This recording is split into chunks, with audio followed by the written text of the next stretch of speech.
he toxic I roto I tērā tari. Kei te pēhea te Pāti Māori?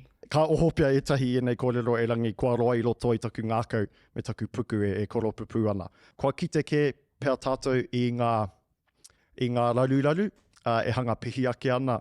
Ko te pūtake raru matua, ko te leadership, he toxic I roto. Politicians need to stop being activists and activists need to stop being politicians. Ne? Nō reira, te politician mahi tō mahi, get the business, get some outcomes. Ne? Turakina tō māma, hei kei wepu I te hoiho o te pāti. Tērā e tahi ka whakaro kei koene noiho te mahi amu a te tamaiti e ngana ana ki te tiaki I tana māma, ne? E mohi ana te ao hau he protective son. Tēnei horopaki, I'm not being protective of my mum, I'm being protective of the trust of our people. Tērā pia I te ahu e nei kōrero ko te pāti ka kuhu mai a te wiki e tūmai. E pai ana.